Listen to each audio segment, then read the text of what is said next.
Hey guys, welcome back to the show. Or as I'm not sure what we're calling this. Maybe it's Tyler Talks Terrible Times or Terrific Times. We'll see. For the past week, I had COVID. Do you guys remember COVID? Kind of sometimes feels like we all kind of like repressed our collective trauma from a disease that still affects us 5 years later.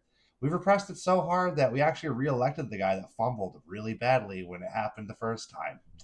Which, like, why did he do that? Why? Oh, I know, because he's an arrogant narcissist who doesn't listen to scientists because they were hired by Obama. That makes them DEI and gay.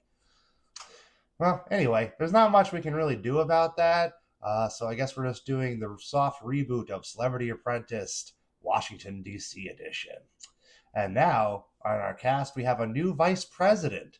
So for those of you who don't remember Mike Pence, he was the guy we had before him. He was kind of like Steve Martin, but he was like unfunny and uncharming and very religious.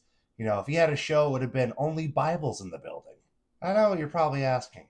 What happened to Mike Pence? Well, if you don't remember, Trump had on January 6th incited a mob of his cult like followers, and they almost killed that guy. So it made things a little awkward. So awkward that Trump just did what he's done with his many wives, out with the old and in with the new. And now he's got a young new VP. Don't worry, guys. This guy not only looks like the puppet from Goosebumps that made a wish to become a real boy, he's also a converted Catholic because he really liked the 2015 Netflix Daredevil series. He also just sucks. He sucks really hard. He used his newfound power as the vice president to go visit the Pope. A man that was dying of pneumonia only a few weeks ago and miraculously recovered, got a visit from J.D. Vance, and then died the very next day. This is my best guess for how that entire conversation and meeting went. Okay, JD Vance was like, "Yo, bro, is it cool with Jesus if I think I'm better than everybody else?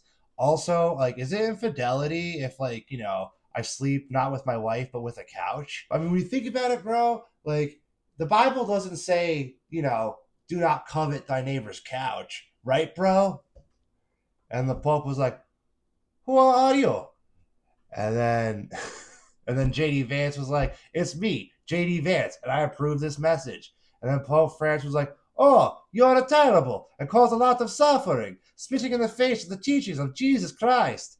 And then JD Vance like, "No, you got the wrong guy. Also, you haven't once said thank you this entire meeting." And then Pope France was like, "Hold on, I am but a sick, frail old pope. Let me put on my glasses and see get a better look at you." Ah, it is the puppet from the Goosebumps! And then Pope Francis died and was embraced by the loving arms of Jesus Christ. After that happened, the Catholic Church did what's called a conclave. And while that was happening, me and my wife watched the movie Conclave, which was absolutely snubbed at the Oscars. Are you kidding me? You didn't get anything for cinematography? Every frame in that film looks like a painting. Every actor's performance was perfect and powerful. And my point really is just that the world is very cruel and unfair, and sometimes things don't make sense. Eventually, during the conclave, they finally had the white smoke. Let he who has drunk malorts crack open that first pickle beer chaser, because now we have a new pope, and he's from Chicago. He looks really nice. I'd like to meet him. You like to meet the new pope? I'd like to meet the new pope. He looks like a friendly guy. And I found out he's the first American pope. And I'm not gonna lie, when I heard the news, I was filled with patriotic pride. As a matter of fact, this was going on in my head the entire time. America! Yeah! I know some people are disappointed that we didn't get the most woke of popes, but to that I have to say, no shit. I don't even know what would a woke pope even look like. I imagine it would probably be Stephen Colbert, but Stephen Colbert already has a job hosting late night. However, I will say that we definitely got really lucky with this guy. He's far more progressive, and he's not trying to start a crusade or an inquisition like most of those other candidates have. So, it could be worse. Now, I agree that he and the Catholic Church should focus a little less on gay couples adopting kids and a little more on priests molesting them. That's probably the main reason that Catholic membership has declined. I don't know. Sounds like it. Also, I don't really understand those vows of celibacy. Like, I don't know, you're giving people family advice when you, in fact, do not have a family.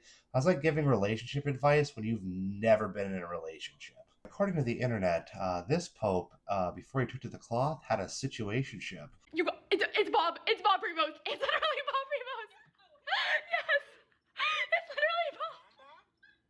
Mom's situationship is the Pope of the Catholic Church. Oh my God. My mom hooked up with the Pope. So you guys know what that means. This Pope. This concludes the portion of the video that I call the Chicago deep dish cuts of the Catholic Church. That's enough criticism. Let's focus on the wins.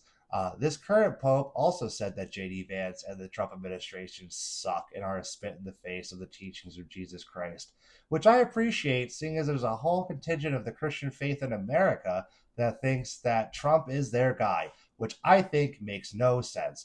Last I checked, Jesus Christ preached to not be judgmental. He also preached mercy and grace for the sick and the poor, and that we should take care of each other, which are all antithetical to this current administration. Also, doesn't make sense that, like, even if you're an Old Testament person, you think God hates us and is constantly trying to punish us, you'd think the biblical fires, the rise in pestilence and disease, and all the planes literally falling from the sky would be signs that God does not want this guy in charge. Anyway, rant over. Back to our new Pope, Bob Prevost. According to sources, he had a nickname in the Vatican known as the Latin Yankee. He would be constantly found throughout the Vatican, bothering his fellow cardinals to check out his new album on SoundCloud.